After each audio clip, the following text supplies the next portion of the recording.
Welcome, American truckers. Welcome to Trucking with Old Snapper.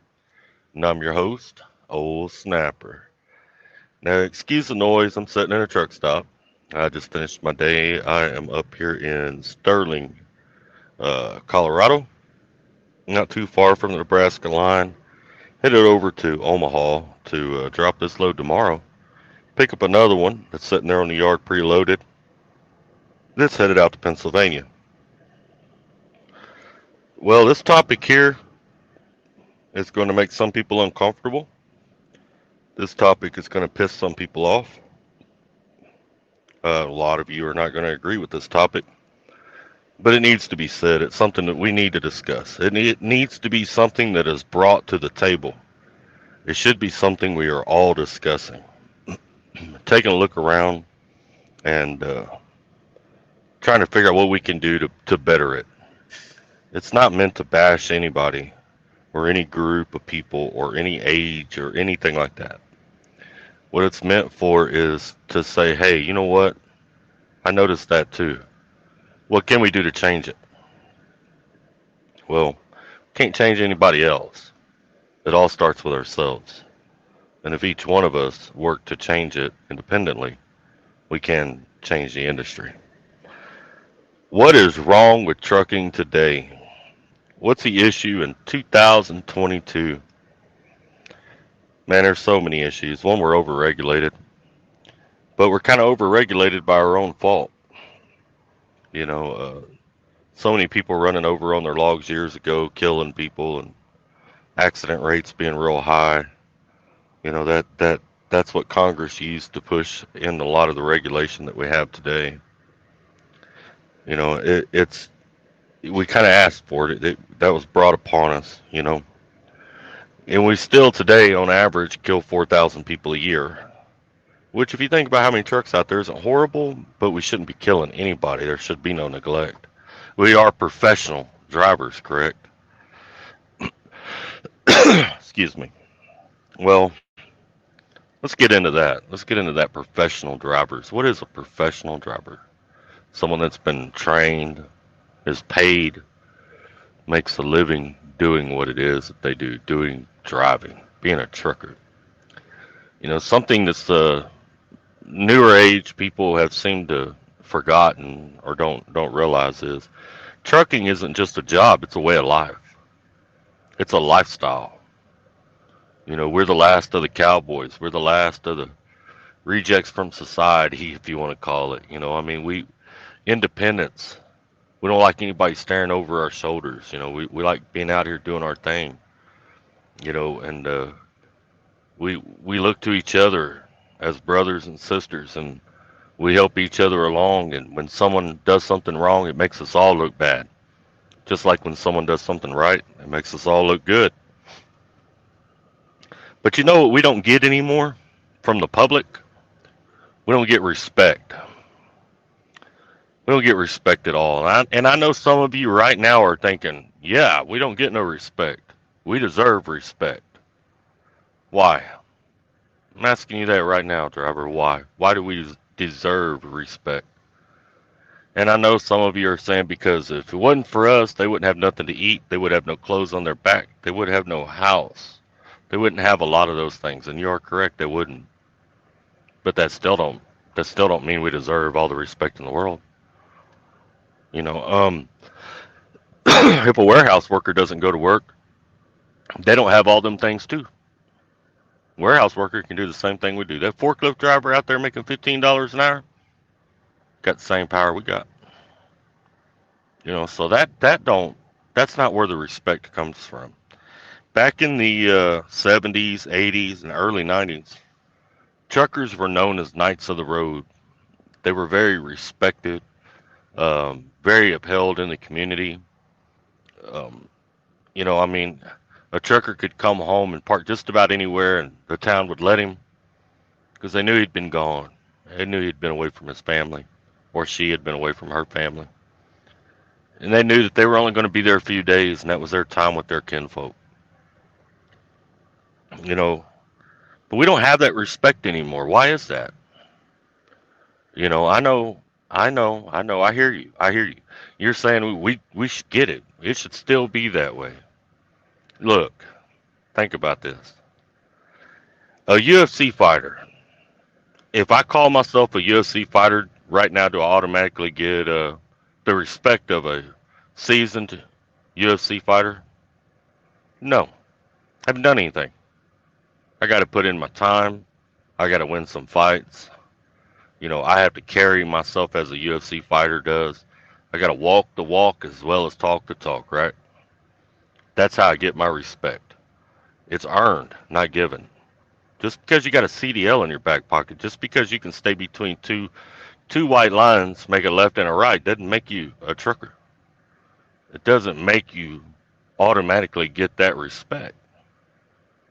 You know, they got kids at home playing video games, man, driving trucks, you know, and simulators and stuff. That don't make you a trucker. And the public doesn't respect us just for that and that alone. The public respected those drivers back in the 70s, 80s, and early 90s because they maintained themselves. When they got out of their truck, they looked proper. They looked professional. They looked the part. They didn't trash towns. They didn't leave. They didn't defecate in bags and then leave it sitting in a parking lot. They didn't leave piss bottles laying around. They didn't pour their piss bottles out on the concrete for other people to walk through. It was a totally different world out here back then. I rode with some of them old school drivers back then, and I know some old school drivers that were driving back then today. They didn't have those issues back then. People didn't leave piss jugs sitting up on top of the fuel islands. And I know what you're saying. You're right now. You're going to say, "Well, I've seen old school drivers do that." How do you know they were old school? Just because they were old doesn't mean they were old school. Some people work a regular job, then retire, and then come into trucking.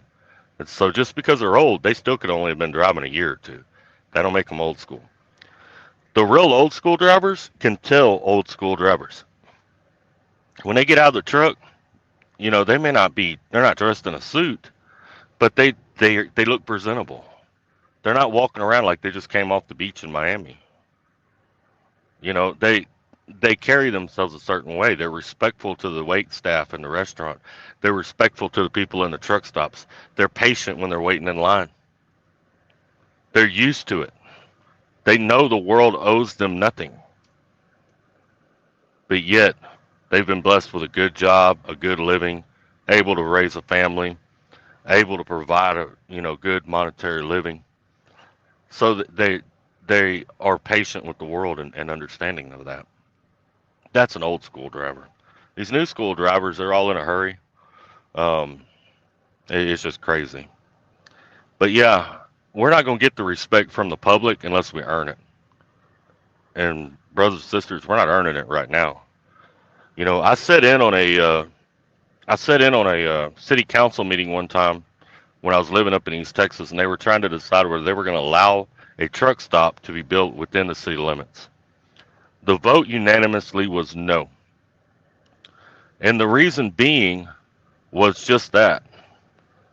They literally said they would rather have a homeless encampment than a truck stop because all truck stops brought were trouble. They were loud, because you get trucks idling. They're leaving piss bottles everywhere.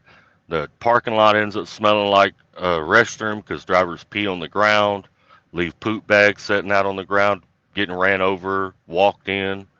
Um, you know, drivers not showering. It's a real bad look on the city. So they chose not to allow a truck stop to be built within the city.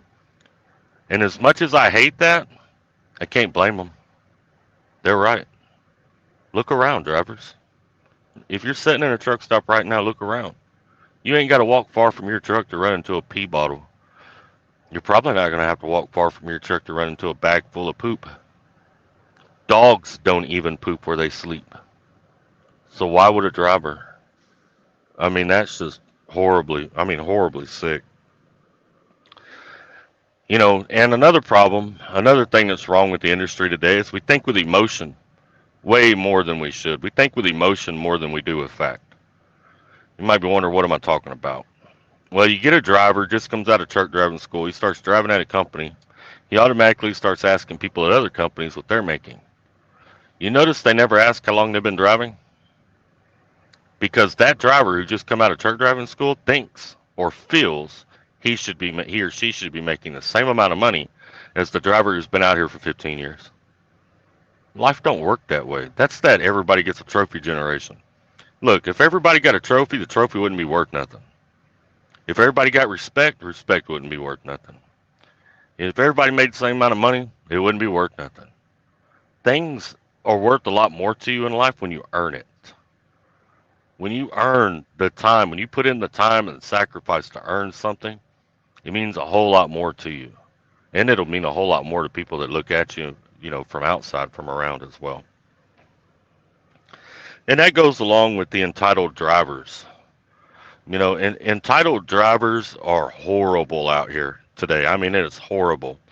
And it's not just any one age group. I've seen older guys that are entitled, younger guys that are entitled, but I can say it is generally the new school drivers, the ones that have been driving less than 5 years, less than 10 years normally, that are that way.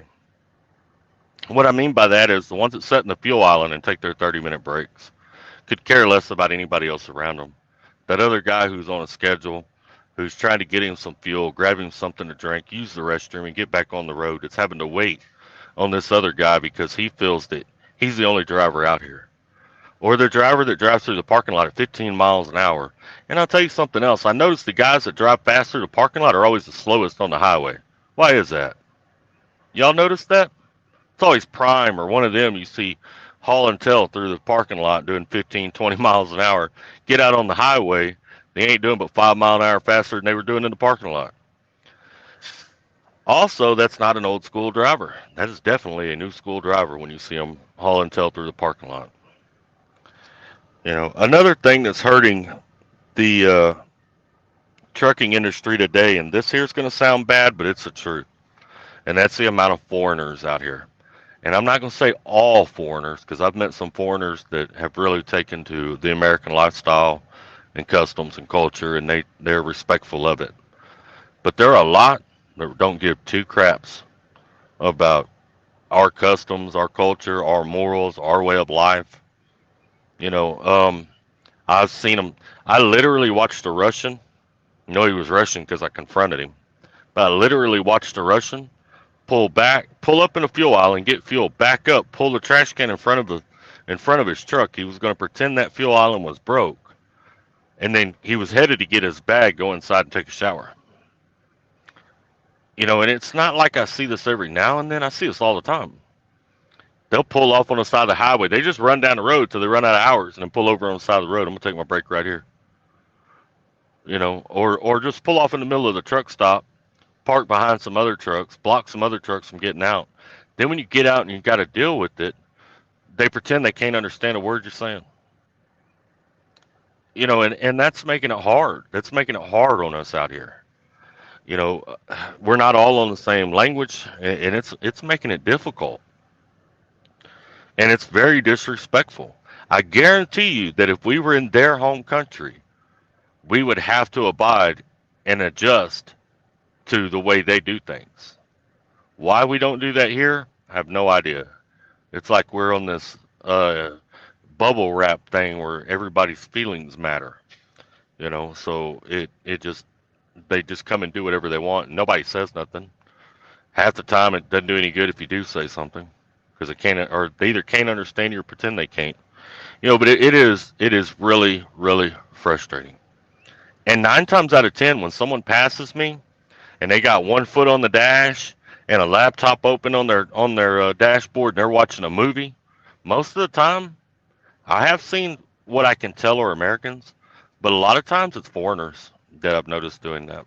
And generally, I can tell by the name on their truck or the writing that's on their truck. It'll be some sort of foreign deal, sometimes in a foreign language altogether.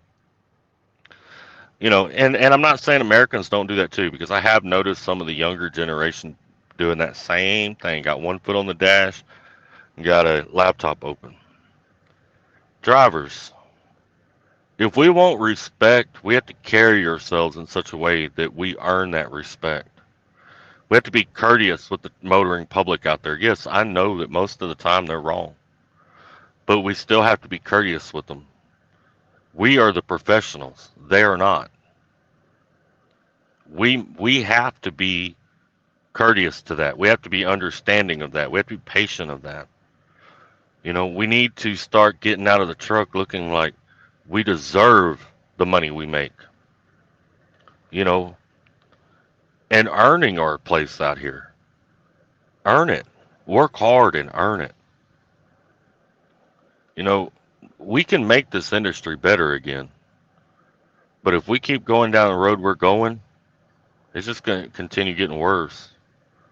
And I'm going to tell you right now, if you think Congress ain't going to sit up there and use the fact of disease from defecation in parking lots and drivers not taking care of themselves, their hygiene, you think they ain't going to sit up there and use that to push this automation and automated trucks? You got another thing coming.